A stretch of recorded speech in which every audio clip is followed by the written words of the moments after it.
webinar. My name is Sarah Bodor. I'm the Director of Policy and Affiliate Relations with NAAEE. We're really thrilled that many of you could join us, particularly given that we didn't give you a tremendous amount of lead time in putting this webinar together. I know that there are a lot of folks who are really interested in this topic and who will be planning to listen to the archived recording of this webinar. So please do know that we are recording it, and we will be posting a link on the website, and we will also send an email out with that link following the webinar. But for now, let me go ahead and turn it on over to our fearless leader, Abby Ruskey. Just a little bit of background about Abby. I've had the good fortune of getting to know Abby through our collective work on the No Child Left Inside Act, beginning a number of years ago, and have always been really impressed with Abby's professionalism and her insights and expertise with regard to environmental education, and she's really truly a leader for our field. So we're really lucky to have her offering this presentation today. Abby's been working with leaders in the environmental and sustainability education field for 25 years, and through that work, she really shares her passion for lifelong learning, nature, social justice, human and economic health, and local to global sustainability. She has a wide range of related experiences and publications, from curriculum and training program development to research and evaluation in the field.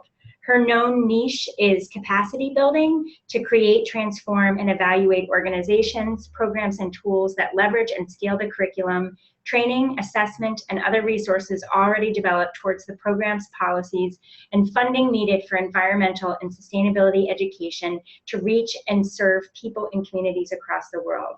She served previously as the Executive Director of E3 Washington, which stands for Education, Environment, Economy. She was a co-founder of the National Environmental Education Advancement Project. She served as the National K-12 Coordinator of Earth Day 1990, and she is a past president of NAAEE. We are really thrilled to have Abby here to present with us on this very compelling topic, and I will turn it over to her now. Thanks, Abby. Thank you, Sarah, and thanks for the invitation to do this webinar, and thanks passing on as well to Laura Downey and the Affiliate Steering Committee for this opportunity. At this point, I'd like to invoke Clarence Clearwater Revival, with the title of this being Big Wheels Keep on Turnin'. And just hum to yourself, Proud Mary keeps on burning, and rollin', rollin', rollin' on the river. I'm not gonna sing, or you'll all jump off the call, but I just couldn't help myself when that title came to mind. And there is the wheel. There's the wheel in one of its latest iterations. This particular webinar was itself invoked from, I think, some conversations that were taking place across the Affiliate Steering Committee. And I was asked to provide some history and some background to the wheel by Laura, and as well to put that in kind of a context of where we are today and kind of what the history of EE capacity building has been and where we as a field are in achieving our mission. And then kind of end with a discussion, if we have time, and I think we will, about what we see as being up next for the wheel. And I think in a lot of ways, what that's really asking is what's up next in our work to build capacity for the field of environmental education, and in order for it to for us and for the field to achieve its ultimate mission. So that is the basic structure here, and here's the session outline for you to read and review. One of the things I'd like to really try to do in this session is to, if nothing else, for everyone on this call to really understand a concept in the world of systems thinking, which is that structure drives behavior. And really, in so many ways, the wheel is just a structure. It served many purposes in its time as a model within the field, and we'll go through some of that. But it's something that's fluid and needs to be fluid, and it's a tool to serve to bigger systems and bigger missions and purposes. And so we'll look at this as we go through today's webinar. Before we launch into the depth of this, just a few things around the edges. In terms of webinar tips, use the chat function. If you have a question or comment, Kristen Kunkel, whose name is spelled Ian, not I-N, apologies, Kristen, is somebody you can contact if you're having any technical problems in the course of this webinar. The webinar, as Sarah mentioned, is being recorded. And then finally, thanks again to NAAE and the Affiliates Network and Sarah and Kristen for putting this together. Okay. The other thing I understand about this webinar, as some of us discussed it and outlined it, is that this can be a tee-up for some activity that's taking place in just a few weeks at the NAAE conference. And really, the conference as a whole is about capacity building and advancing the field. So this session here blends nicely with a session that I'm doing with Susan Carlson, who I understand is on this call, as well as Laura. And the title of that is Next Up in Capacity Building, Vertical and Horizontal Alignment for Collective Impact.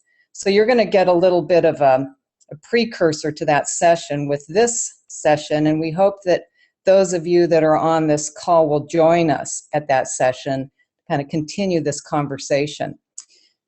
There's any number of other amazing sessions at the conference, including the symposium that Yu Lee and Marianne Krasny are doing about social innovation in environmental ed, and that very much aligns with this. And we're pleased that Yu Lee will be coming to our session. We'll be cross-fertilizing some of this at the conference.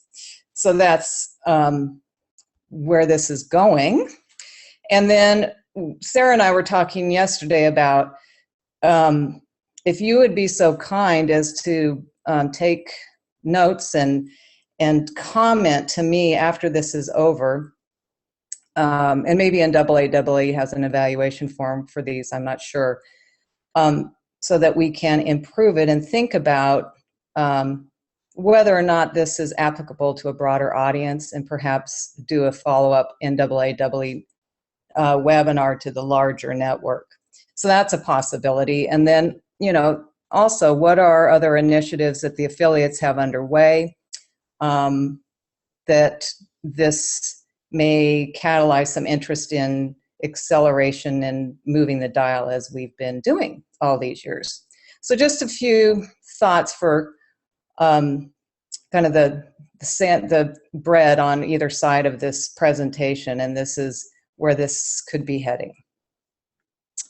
And all of this, of course, is in the interest of change, and change for the better in our world. Why? Why change? Why do we need change? Well, these are things that I know this group is well versed in, but just to kind of put this into a contextual space. So globally, the state of the environment and human health, especially children's health, has worsened in the past 50 years, despite really impressive, important gains in air and water quality, waste management, and preservation of some threatened species. By 2016, the intended impact of the Tbilisi Accord and Agenda 21 is far from realized. And we're in a time when this story is absolutely critical for humanity's course and the health of all beings and the life-sustaining systems of the planet. So I believe that the ending to be written is very much one that engages this field, and that the affiliate leaders are central within the field to write, being the writers of. I just ran across the World Economic Forum's Global Risk Report, which has positioned for the first time ahead of things such as war and job loss. This year, the failure of climate change mitigation and adaptation, water crises, extreme weather events, and large-scale involuntary migration is the most impactful and likely risk to social and economic security globally. Each nation has unique challenges for implementing environmental ed. And you'll notice I have ESE, and I have been referencing environmental ed as environmental and sustainability education ever since using that term and bringing that term into vogue, if you will, in the state of Washington, along with many people here in the process of the work I did in Washington for 10 years. And then also in the development of a paper I recently wrote about the status of the work in the field and the need to see the field in a bigger lens. And I'll come to that a little later in the webinar. But I just wanted to explain here why I use ESE instead of EE, or that may be interchanged in the course of this webinar. But in any case, the research has shown that the political climate has hindered our ability to scale environmental ed along with other challenges that we face. And that finally, the unequal access to high quality, culturally relevant education and the inverse of sustainability, poverty, social and environmental injustice represents really the greatest threats to the health, safety, and prospects of all, and especially the growing majority, those children in communities of color. So with that as some of the backdrop, and I guess another way we might look at this, provided by Otto Scharmer at MIT, which is that globally we're experiencing right now something that he would term an ecological divide. That's the divide between us and nature, the social divide between us and each other, and the spiritual divide, the divide between ourself and ourself. And there's a lot of shifting going on within and amongst and inside of people in these times. Okay, so on balance, it's not all bad news. I mean, we've got some challenges. Hey, we've always had challenges. What's going well? What have we done? Well, the field has, I guess when you ask the question, what is capacity building? It's the history of the field, going back far into the early mid-1800s with outdoor and conservation all the way up through to the expanded and very much more integrated work of the field. It's an amazing story of how this field, especially in the last 50 years, has evolved and developed the infrastructure to really be able to do this, to shift into scaling this large scale. And so the research that's been done has actually shown that the work on the ground is effective, that it raises student engagement and learning, that increases core subject area achievement, and develops higher order cognitive skill development, like critical thinking and group problem solving, and that it's improving prospects for college entrance and job success. It's also of great value for teachers, faculty, educational institutions, and communities. Research has shown that it heightens teacher job satisfaction and in increasing meaningful relationships between schools and parents and communities, that it strengthens whole school and college cultures through team learning and through alternative assessments and interdisciplinary approaches, and that it facilitates that type of collaboration and cohesiveness. And increasingly is facilitating transdisciplinary scholarship, which we'll get into a little bit later too. And that sort of, just keep in mind linking that to the idea of network development. So keep those two little thoughts in mind as we go. And then finally, the good news is that ESE's impact or health impact for all is also being measured and reported, and that's aligning with resiliency in these times of needing to move from an adaptive culture to a resilient one, with things like addressing students' hopelessness about the future the more they learn about climate change, for example, and its physical impacts through the work of Richard Louv and many others within that arm of the field. So the good news, the bad news. Our challenge is that with the infrastructure in place and the research that shows the effectiveness, we still have the job to do of fully infusing environmental and sustainability ed. So with pockets of exception, we don't really have a comprehensive mechanism to track and report what's taking place and the impact it's having. And we're all being challenged to measure and to show impact these days, and that's a good thing. So what is it that we're lacking, and what ESE is being provided and where, who is receiving it, how and why they learn, the difference it makes in individuals and collective behaviors, and the impacts on individuals, on communities, leading to the desired economic, social, and ecological, social, and economic outcomes. And this is really where capacity building comes in, and where the wheel,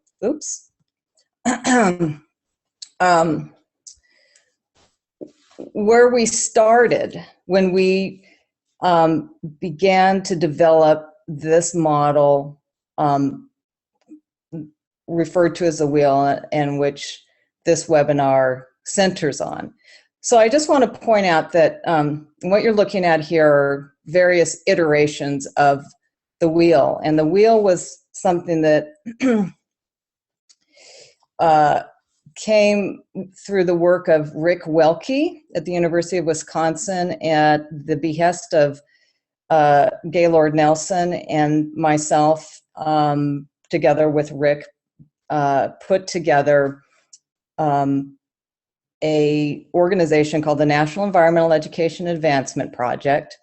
And in the course of that forming, I was a graduate student, and my research was the effective elements and processes of state programs and local programs across the country that were developing environmental ed, or incorporating environmental ed in the K-12 system.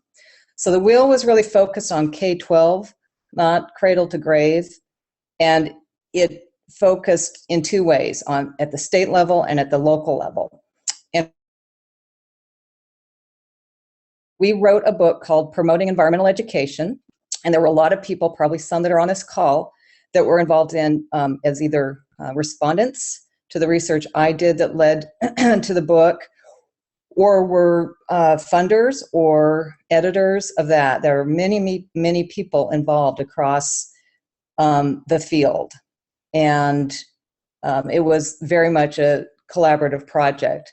And it together evolved along with the National Environmental Ed Advancement Project. And concurrent with that, the NAAE affiliate and the advocacy work of NAAEE were beginning to form into their own interrelated areas of activity to build up the field. So on the right-hand side, you can see a version of the wheel that was adopted in Alberta. In the middle is the most recent iteration of it. It originally had 14 program structure and funding components. Hopefully all of you can read what those components are. Many of you will be already familiar with these, but what in effect we found in the research that was done about this is that we really could track and see that based on some ways that people were forming and who they were partnering with, that they were able to achieve through legislative avenues, through partnerships, and through relationships with influential organizations like foundations, some combination of what you see here in the sort of any of these wheels, but the central one's big enough, hopefully, that you can read. Some combination of these components that led to them being able to, for example, have guidelines in place and teachers learning from those guidelines, and that then resulting in classroom learning across entire states in environmental education in certain grade levels. So we were finding out what led to that. How did we get these programs that were out in states and at the national level, programs like Project Learning Tree and programs within states that were specific to a resource agency or coming out of a particular provider in that state? How were these getting actually used in the schools? So again, the wheel is a structure. It has served its purpose. It served its purpose when we started doing this was in the, oh boy, this is going to really date me, but it's early 90s. And it's changed over time. But I just want to bring up a slide from Colleen Pontu that talks about structures and how structures are defined. And her definition is a structure is how the parts of a system are organized, that which can be designed. So examples would include rules and policies, or the layout of an office or a classroom, even the relationships between people, reporting or social hierarchies, incentives and expectations, and election cycles. All of those are structures. Structures are prevalent. This is an example of a system, a bicycle, which is a system of many elements and parts that has a structure that's not working for it. So this is an example of a wheel that's not working. And I just found that to be a compelling picture in terms of some of the what comes out of the applying the wheel model over time and some of the lessons learned. And again, we'll come back to that a little later.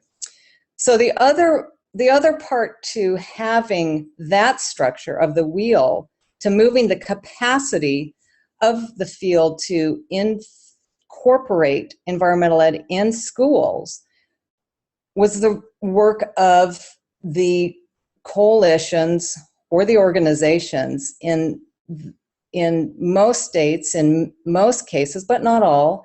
The affiliate organizations are the central organization bringing together all the partners and providers in the state. And so the other hand in the matter of doing capacity is is a look at supporting and growing and strengthening the organizations holding responsibility to implement, to analyze and implement, customize, and use the wheel. And so that, as we began the work at NEAP to work with the wheel and to provide programs with it and support the efforts at state and local level, the work with the affiliates really strengthened the affiliates network. And this is a slide from a webinar. In fact, the slide deck borrows from some of the slides from a webinar a couple of years ago that we had with affiliates that just looked at the components of the annual affiliate survey, or almost annual, anyway, the regular affiliate survey that's tracking the capacity, the internal capacity of organizations to actually achieve the components of comprehensive programs, such as are described in the wheel. And so all of this is really kind of leading to this description of capacity building. What is it? Well, it's structures. Wheels are an example, and organizations are an example of structures to fully infuse environmental education, plus the educational processes within and across learning organizations and people in order for diverse groups of leaders to leverage resources and influences for the changes we need. So hence this equation, capacity building equals we squared.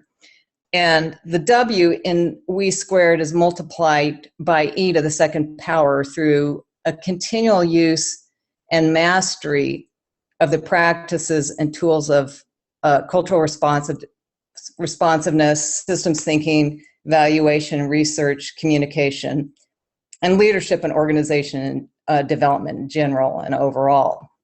So we've deepened in our field and doing things like paying attention and utilizing the work of folks in leadership and organizational development, and having our organizations be learning organizations, helping schools to be learning organizations, or dovetailing with that trend in the education system and so on. And then also utilizing models like the iceberg model. This is a common systems thinking or a prevalent systems thinking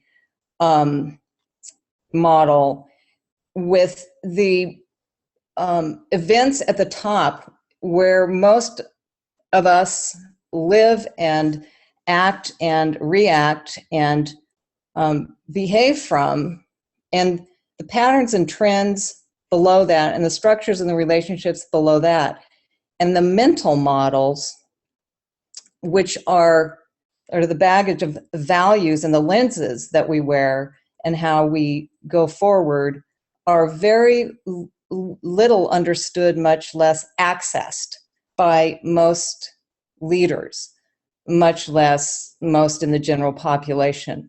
So what we began doing, and here's another version of the iceberg model, in the work through the leadership clinics that some of you have participated in and have done and have even led yourselves, is to really figure out what are the kinds of processes that we would do together with people to develop ourselves as teams and as coalitions. And now the term collective impact is the same thing, but how do we take that, the model of a wheel and the organization of an affiliate, and put that together and strengthen our collective ability? What kind of processes do we need to undergo in short amounts of time and over time in order to create these big changes that we're talking about doing? And so this slide here shows a process from the left side of the iceberg up to the right side of the iceberg, where the belief here is that, and the experience that we had with the leadership clinics very viscerally, was that if we deepen to that level, go back up to this one, of seeing patterns and trends and developing and changing structures and relationships and our own mental models and lenses in which we look through, that we will co-create and co-invent new possibilities for and new structures, if you're going up the right-hand side now, and new behaviors and new possibilities of change at varying scales. And this is the way to leverage the highest possible change. This is such a powerful model that this is being used across the globe in the work of Otto Schwarmer and Peter Senge and others at MIT's Business School. And this is just a simpler version of that same U, called Theory U, about how we go from operating at the level of just the head and bringing our full capacities as human beings to the task, is basically what this is about. So that's what we did. And we did that over the course of 10 years through NEAP. And in the process of that, we were recording in very quantitative ways and qualitative ways what was changing in states as we did programs along the lines of the wheel model and the leadership and organizational development that we were doing. And what we were able to see is a pretty rapid increase in the components. So the components are those elements in the wheel, like teacher training and training for teachers of trainers of teachers, educators of teachers, and state associations and funding mechanisms and so on. So the guidelines for environmental education. What we saw is an increase of almost a doubling of these in a 10-year period across the country as a result of the programs at NEAP and NAAEE and EPA primarily was funding. So with that kind of momentum, we began to then piece it apart state by state. So this is Florida, and then this is Florida in 1995, and Florida in 1998, and then Florida in 2004. Let me just go back up. Look at 2004, and the white is what is not yet achieved, and the gold is what has been achieved. So you can see it's varying, it's changing.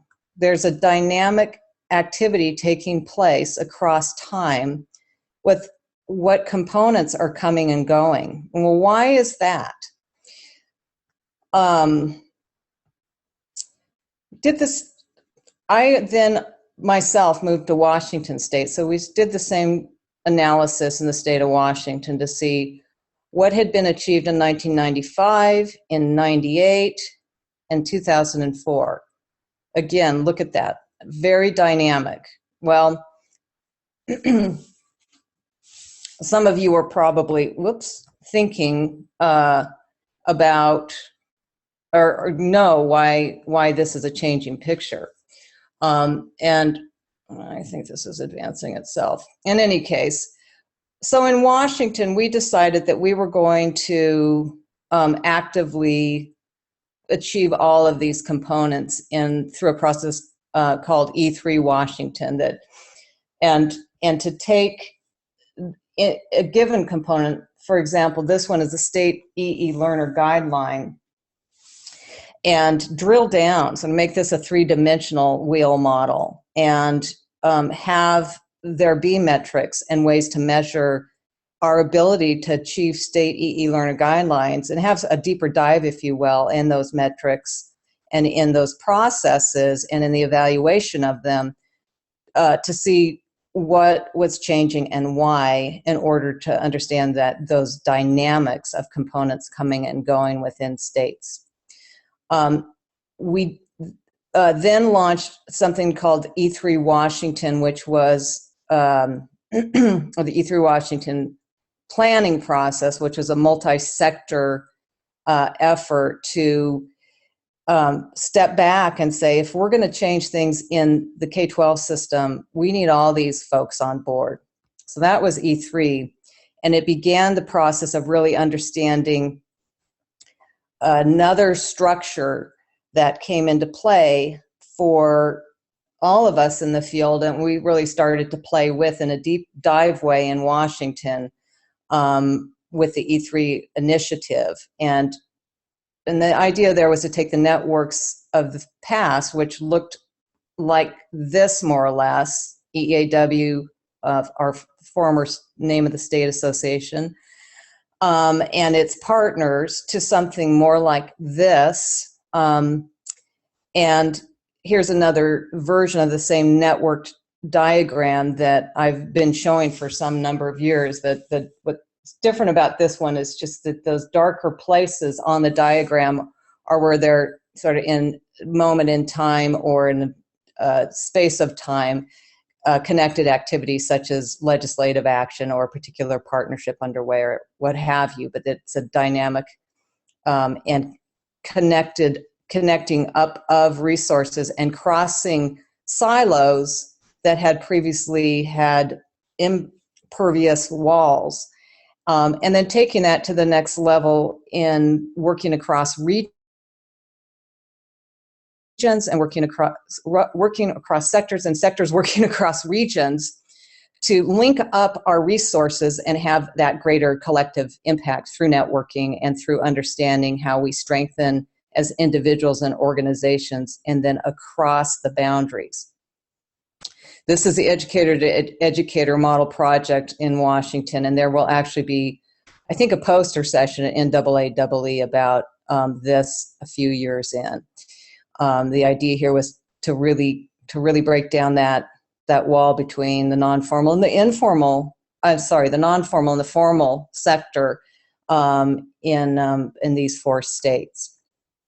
And then E3 Washington's overall activity, without us knowing that we were doing collective impact until collective impact was called collective impact, saw some changes and some shifts and some intended and unintended impacts of our crossing those barriers and some really accelerated activity of funding, legislation, and other steps that happened as a result of it.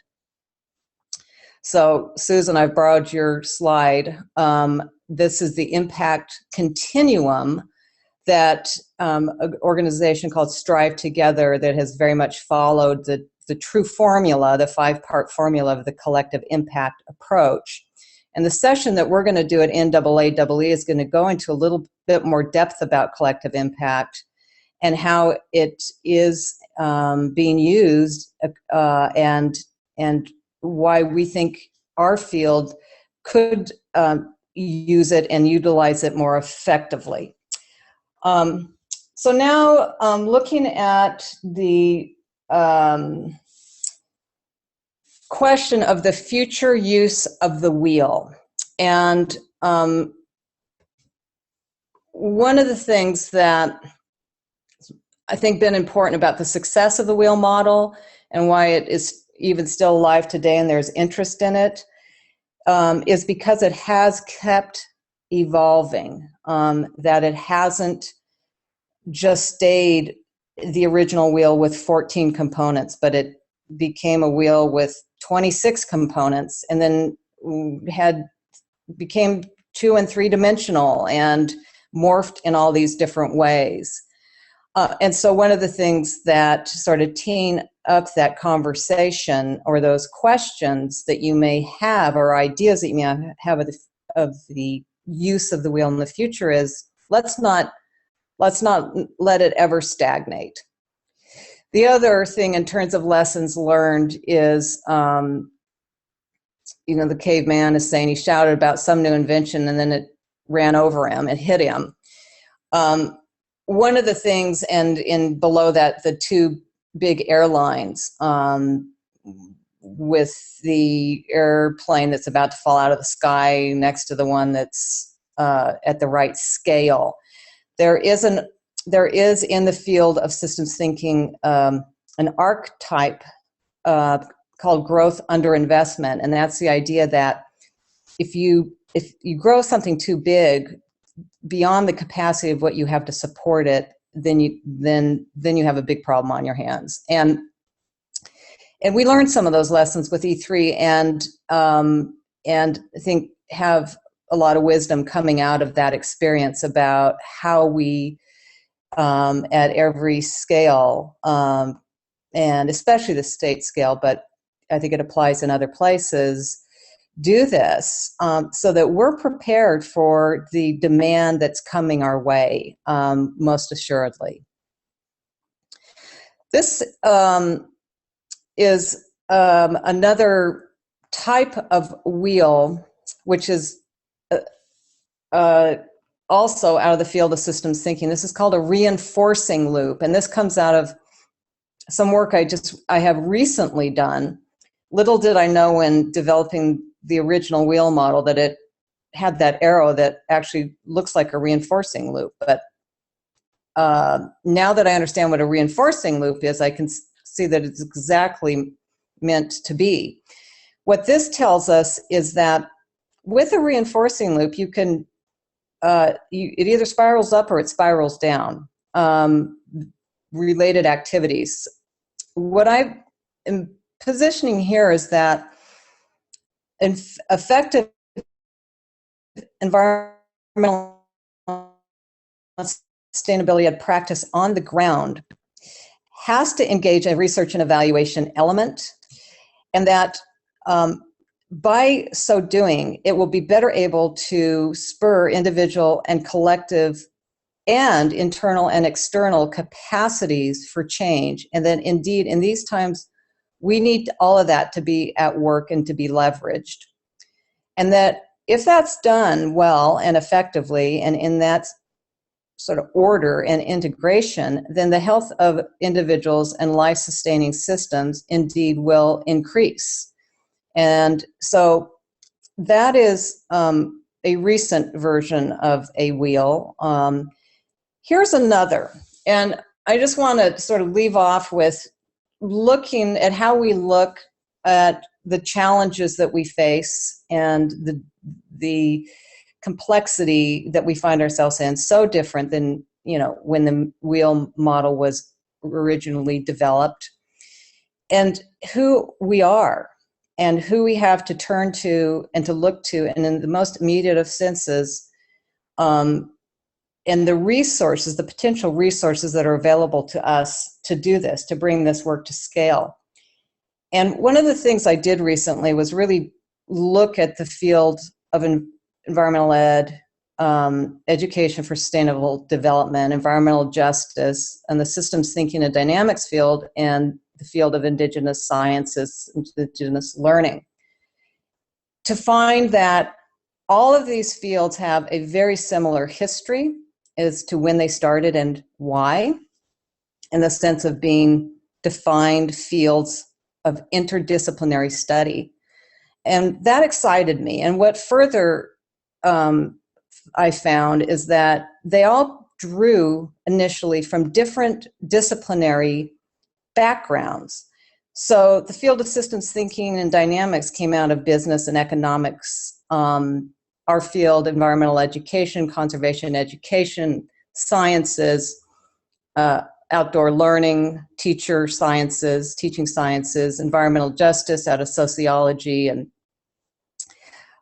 political science, and each of these has education for sustainable development, geography. Each of them has their strong disciplinary bearings. And when you see as a whole what we have to work with, I get pretty excited about what we can do with it. Yes, it's a more complex picture, but I think it's more the real picture of who we are today. And just to really blow your minds, this is another way of looking at that network diagram and where we are today moving into the future. And on the left side, you'll see the traditional hierarchy of centralized, dominating, authority-centered kind of impulse of opportunistic leadership of the past, and of course we have some of threads of that today, into a more of an ecosystem, market competition, advocacy-focused, public-private partnership, outcome-centered form of organization, to one of a stakeholder, 3.0 is the stakeholder level of networking and strategic and systems thinking and initiatives, more transdisciplinary works, and learning driven, authentic measurement, strategic leadership, etc., with growing attention to the health of people and systems and environmental and economic justice. And I think we're moving into this era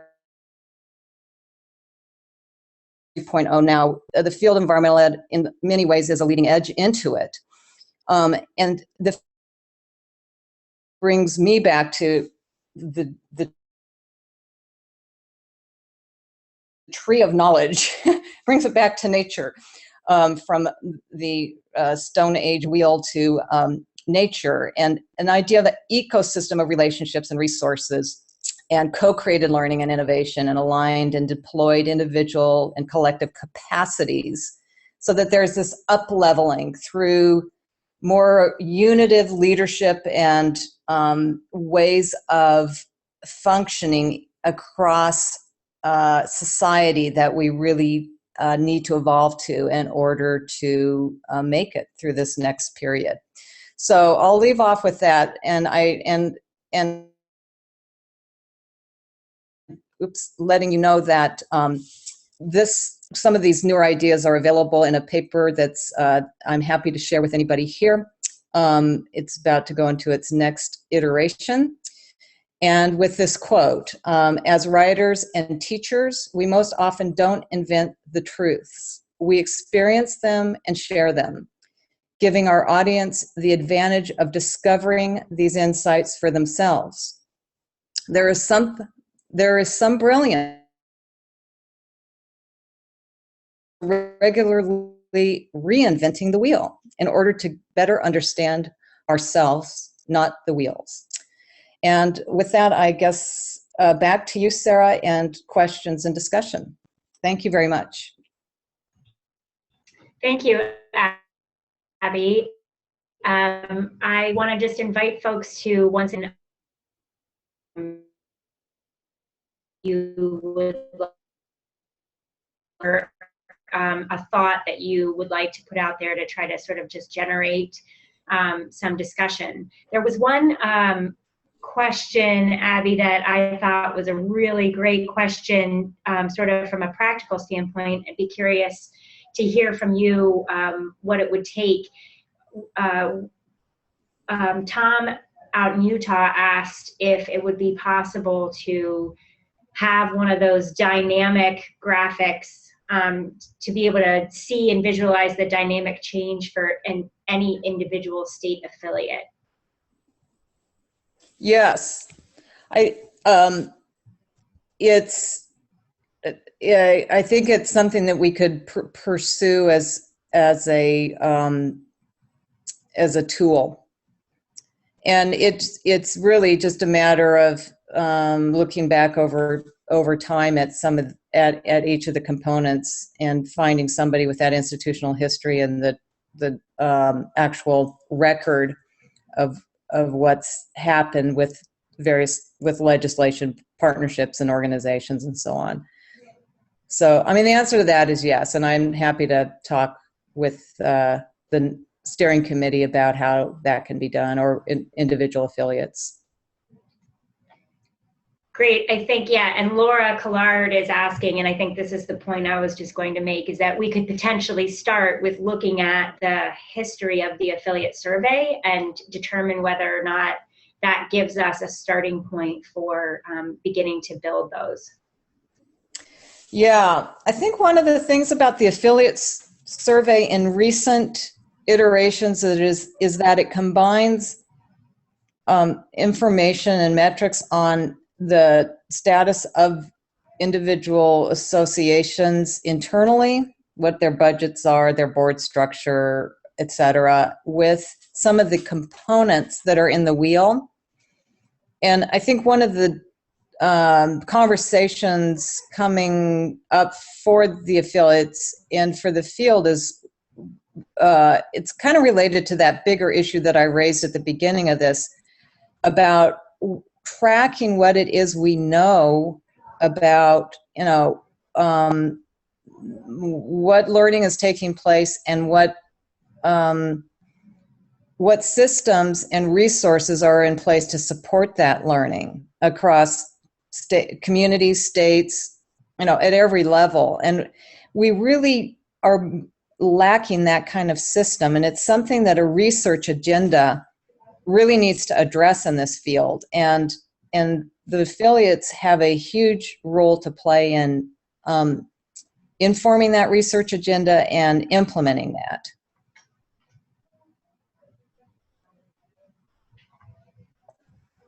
Yeah, I agree. I think this is, as you noted at the beginning of the presentation, sort of a starting point for a conversation that we need to continue both at the conference and then perhaps following up.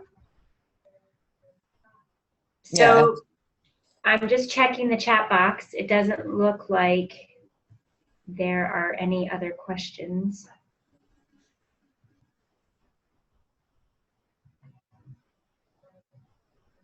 I'm going to wait just another couple seconds to see if anybody's going to type a question in. I'm wondering if anybody has can chat, type in, or if you can take off the microphone if people want to talk, but about folks' thoughts on the call here about the use of the wheel going forward. I know that was something that Laura was interested in and was one of the sort of the key question at the end of this. So do others have any thoughts about whether it should be used or how it might be used going forward?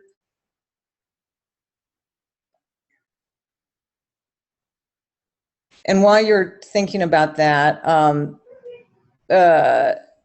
Laura Collard had asked what ESC stand. Oh, somebody already answered that. Sarah did. Okay, never mind. Do people want to comment on that? Can we unmute it so people can join the discussion here, Sarah? Let me see. I think that we can unmute people, and I'm just looking. I've got messages coming in. I'm just trying to see what new messages have just come in while we're also. Yeah, Eileen had said that it was her first introduction, so she needs some time to think about how to use that. Yeah.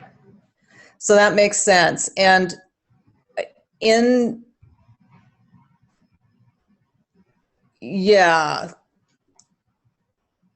the board involved. Okay. So are we unmuted now? I think that what we need folks to do is to indicate that they would like to speak so that Kristen can unmute them. We can't unmute everybody in one fell swoop, so it's individual by individual. Okay. I think one of the that I would really appreciate, and I know we're coming up on the close to this, and I think would be helpful to the steering committee too, is after folks have had time to think about it, and when you're doing that, to think about what information, what are your remaining questions? What didn't you get out of this that you need more about? Do you need more depth about what is in the wheel itself? So if you can provide that kind of feedback as follow-up, and I'm going to type in my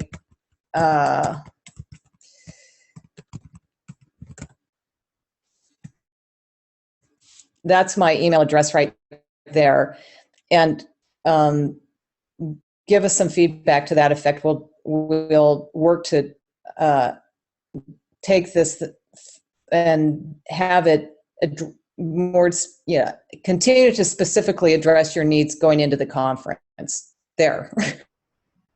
Yeah, That's what I meant to say. That's great. And if you want to just, if you have it in front of you, Abby, if you could just remind folks again that the time and the day of your session with Susan and Laura at the conference, I think that that's one good, very immediate next step that folks could take. And of course, we have lots of opportunities for, sidebar conversations at the conference as well.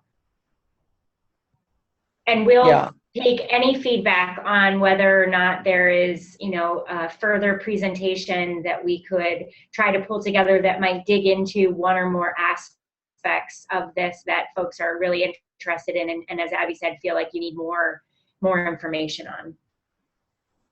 That sounds great. The session again is Thursday the 20th at 10:30. It's a traditional session. And I'm hesitant.